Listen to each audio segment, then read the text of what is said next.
Hello everybody, this is Team L and we are showing you a presentation of Alrosa company. By the way, we do not hold a financial interests in the securities of this company and we don't know of the existence of any conflict of interests that might bias the content of publication of this report. Alrosa produces 95% of all diamonds in Russia. The company's share in world diamond production is 27%. The company has proven reserve enough to maintain the current level of production for at least 20 years. Alrosa's forecast reserves account for about 1/3 of global diamond reserves. Production of unique diamonds of especially large sizes and fancy colors. As you see, Alrosa allocates in Respublika Sakha, Yakutia 90% and Arkhangelsk region. Also, there are some regions in Angola. According to the independent expert report prepared by Micon International Company Limited, on behalf of Alrosa, assessment of deposit operated by 4 key divisions of the company were prepared. According to the agreement with Alrosa, the assessment of mineral resources and diamonds reserves in the report Katoka joint venture in Angola owned Alrosa was not included in the report and was not rated by Micon. The table shows the total resources of kimberlite and placer deposits of the Alrosa group of companies. The volume of sand in cubic meters were converted to weight using a volumetric weight of dry material. If Alrosa will keep excavating rate the same at least 15 years, average rate 30 million carats per year, the projected reserves in existing deposits will be enough to continue production for 20-25 years. In accordance with the Micon report, the total amount of raw diamonds will be enough for average production period of 30-35 years.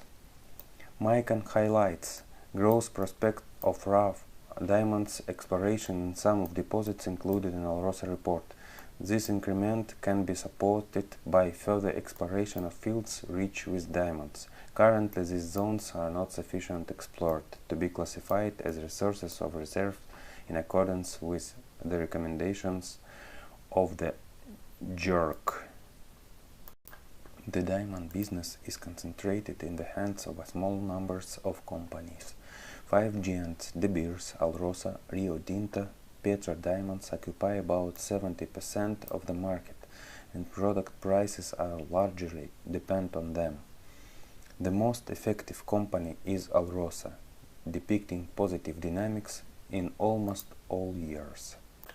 As you see on the picture, Alrosa has the best EBITDA margin among all other companies, and from year to year it keeps the same rate of margin, and it lets her make a lot of mistakes, and it is really nice for this company.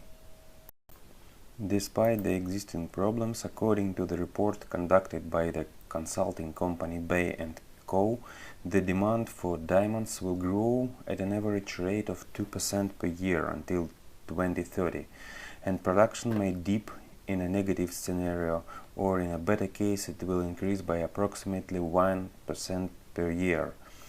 In an optimistic scenario, this growth will be supported by the following factors: the growth of the middle class of China and India, and increase the wealth of the millennials, regular growth of PDI and GDP.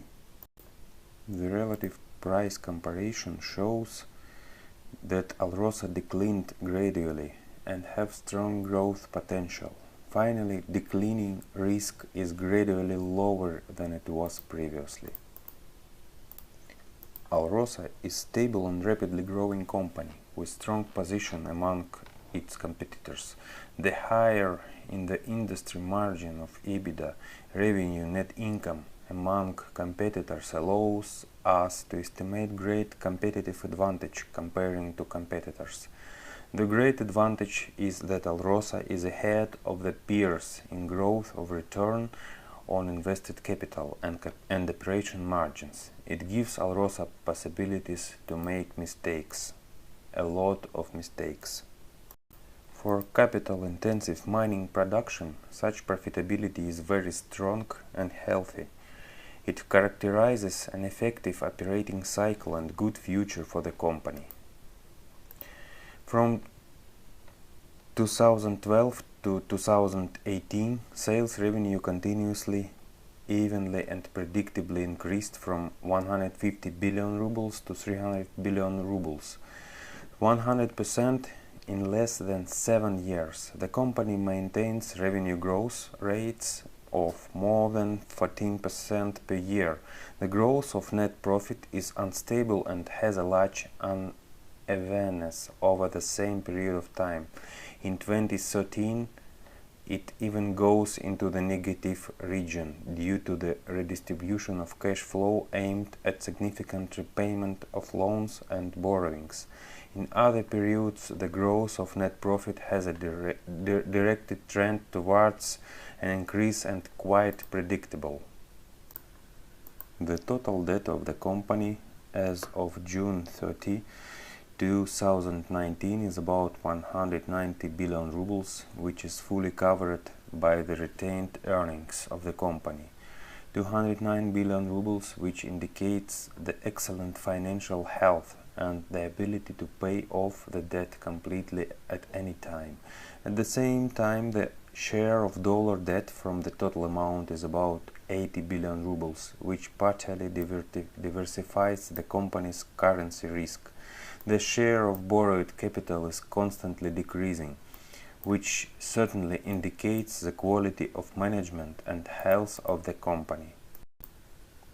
Dividend policy is based on free cash flow amount from 50 to 100% or below and depends on EBITDA to debt ratio. In the first half of the year, the company received 28.3 billion rubles in FCF. If the company pays all of the FCF as dividend, it will result in 3.93 rubles per share or 4.5% of dividend yield at a price of 80 rubles. Squeezing of the free cash flow and increasing capex percentage will cause to dividend cut in absolute amount, and more probable outcome is 50% or below, less than 2 rubles. It will gain the price dip in short term. We expect that within 10 years the natural rough diamond supply will grow slower than the demand during the same time frame. Finally, it will lead to average price growth with a rate more than real GDP to 3%, and Alrosa being of the best during 10-15 years time frame. Slowdown could be possible because of economics fluctuation and substitution from lab-grown diamonds, but long-term trend will be positive according to continuing China and India economic growth. According to a realistic DCF model scenario, the fair price for Alrosa shares within the range of 65-75 rubles. Our recommendation is to hold for Alrosa until target price will dip as low as 65-70 rubles. At that point, we will have enough margin of safety and reasonable level of price. We expect that with the recovery of bank credit terms and financial state in India and the relations with China, revenue will continue to grow, and we anticipate acceleration production growth in jewelry segments. Thank you for your attention. Bye-bye.